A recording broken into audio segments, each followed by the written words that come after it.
Vous écoutez ITFM.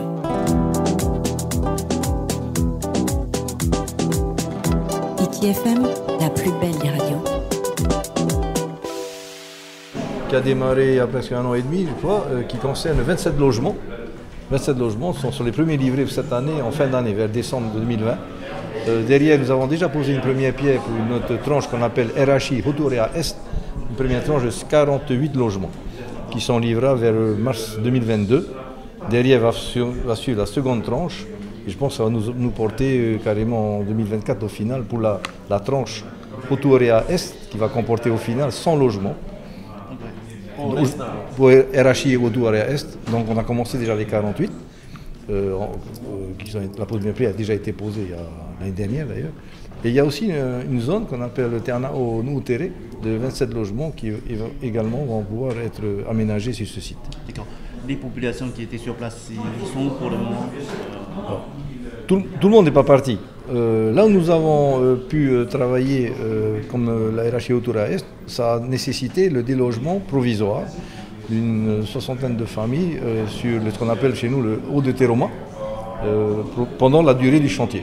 Ensuite, c'est déjà fléché qu'ils doivent revenir ensuite sur le site pour pouvoir y habiter définitivement quelque part, mais en tant que locataire de l'OPH. Alors, c'est exact de soulever cette question, parce que construire, c'est peut-être compliqué, mais quelque part, c'est gérable. Ensuite, la gestion elle-même de ces logements-là vont nécessiter pour nous un accompagnement très, très, très important, en fait, dit de proximité. Donc, nos équipes sont déjà un peu, formées à cela. C'est ce qu'on appelle chez nous des GUP, des agents gestionnaires urbains de proximité, pardon. Donc ces personnes-là sont en contact permanent avec ce type de population pour les aider justement à intégrer un nouveau cadre de vie. Par exemple, il y a une proximité avec les voisins, il y a la notion de respect du voisinage, une notion sonore, ce sont toutes ces choses-là. Et aussi l'intégration du paiement du loyer. C'est quelque chose qui n'est pas évident pour ces populations-là de payer un loyer. C'est d'ailleurs un point qui leur fait souvent peur par rapport au fait que derrière, ils sont susceptibles d'être expulsés. Donc bien entendu, c'est un point particulier sur lequel on se penche tout le temps pour pouvoir justement faire en sorte que ces familles-là puissent être aidées.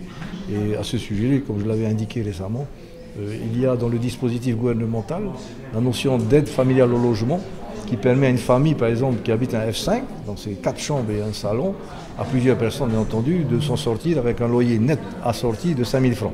5 000. Ouais.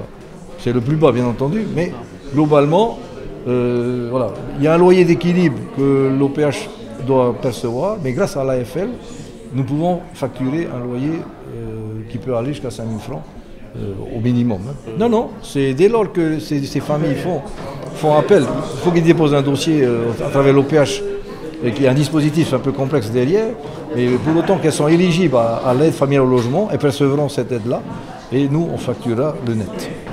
ITFM, the best vibes.